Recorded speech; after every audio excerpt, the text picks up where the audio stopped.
একটি মন্দিরের একজন সাধারণ পুরোহিত প্রতিদিন ভগবান শ্রীকৃষ্ণের সেবা করতেন। দিনভর তিনি দেখতেন প্রভু মূর্তি রূপে একইভাবে দাঁড়িয়ে আছেন। একদিন তার মনে করুণা জাগল। তিনি বললেন, প্রভু, আপনি তো সারাদিন এভাবে দাঁড়িয়ে থাকেন। আজ আমি আপনার জায়গায় দাঁড়াই, আপনি একটু বিশ্রাম নিন। ভক্তের কথা শুনে ভগবান মৃদু হেসে সম্মতি দিলেন, কিন্তু তিনি পুরোহিতকে একটি শর্ত রাখলেন।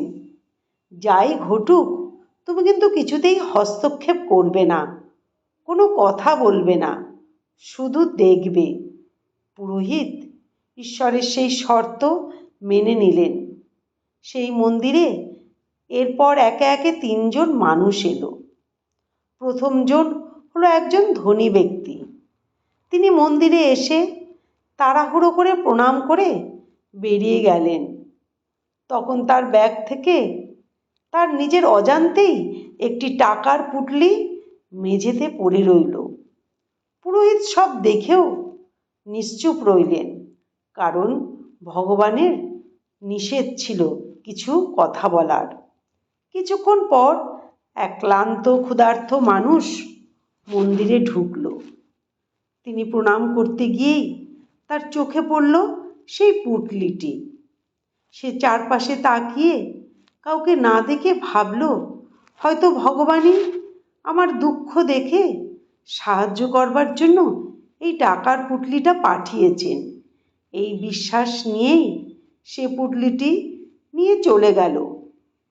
পুরোহিত সব দেখলেন আর তার মনে দ্বন্দ্ব শুরু হলো। এরপর এলো এক পথিক। সে দূর দেশে কাজে যাচ্ছিলেন এবং সেখানে যাওয়ার আগে ভগবানের কাছে এসে প্রণাম জানিয়ে প্রার্থনা করছিলেন। ঠিক তখনই ধনী ব্যক্তি ফিরে এসে হইচই শুরু করলো। সন্দেহ গিয়ে পড়ল ওই যাত্রীর উপর।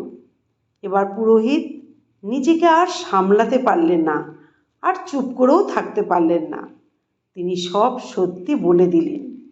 কে টাকা নিয়েছে, কিভাবে সব হয়েছে, সব কিছু বলে দিলেন। ফলে দরিদ্র লোকটির কাছ থেকে আবার টাকা ফেরত নিয়ে নিল, আর যাত্রী মুক্তি পেল। পুরোহিত মনে মনে ভাবলেন, তিনি একটি বড় ভালো কাজ করলেন, আর এই ভেবে মনে মনে খুশি হলেন। দিন শেষে ভগবান ফিরে এসে বললেন, তুমি আমার কথা রাখলে না। তুমি যা করলে তা আমার পরিকল্পনাকে বদলে দিল। এই কথা শুনে পুরোহিত তো অবাক হয়ে গেলেন। তারপর ভগবান তাকে বুঝিয়ে বললেন, ওই ধনী ব্যক্তির অর্থ ছিল অন্যায়ভাবে উপার্জিত, আর সেই অর্থ হারানোই ছিল তার একমাত্র শুদ্ধির পথ। দরিদ্র মানুষটির পরিবার না খেয়েছিল। ওই টাকায় তাদের জীবন বাঁচার কথা ছিল। আর সেই যাত্রী, যদি সে কিছুক্ষণ পুলিশের হাতে আটক থাকত, তবে সে তার ট্রেন ঠিক সময় ধরতে পারত না, কারণ সেই ট্রেন দুর্ঘটনার মধ্যে পড়ে যাওয়ায় তার নিয়তি ছিল।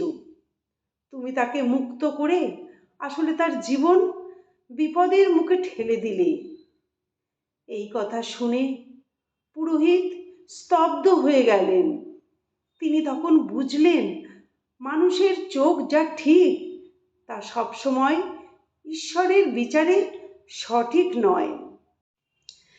এই গল্পের মাধ্যমে আমরা এই শিক্ষা পাই, আমরা জীবনের কেবল একটি ছোট অংশ দেখি, কিন্তু ভগবান আমাদের অতীত, বর্তমান ও ভবিষ্যৎ সব কিছুই জানেন। তাই কোনো কিছু আমাদের ইচ্ছা মতো না হলে ভেঙে পড়ার কিছু নেই। অনেক সময় যা হারাই তা আসলে আমাদের রক্ষা করার জন্যই ঘটনাগুলি ঘটে। ঈশ্বরের পরিকল্পনা আমাদের বোঝার বাইরে, কারণ এটাই হলো মায়া। তাই প্রতিটি পরিস্থিতিতে ধৈর্য আর বিশ্বাস রাখা খুবই জরুরি। তাই শেষ কথা হলো, যা পাচ্ছেন না বা হারিয়ে ফেলেছেন তার জন্য অতিরিক্ত দুঃখ করবেন না। বিশ্বাস রাখুন, সব কিছুই কোনো না কোনো কারণে ঘটে। যখন আপনার জীবনের পথ নির্দেশক স্বয়ং ভগবান, তখন শেষটা সুন্দর হবেই। আপনার জীবনে এমন কোনো ঘটনা কি ঘটেছে যা প্রথমে খারাপ লাগলেও পরে আশীর্বাদ হয়ে উঠেছে আপনার জীবনে? তাহলে কমেন্টে জানাতে পারেন। ভালো লাগলে কমেন্টে লিখুন হরে কৃষ্ণ।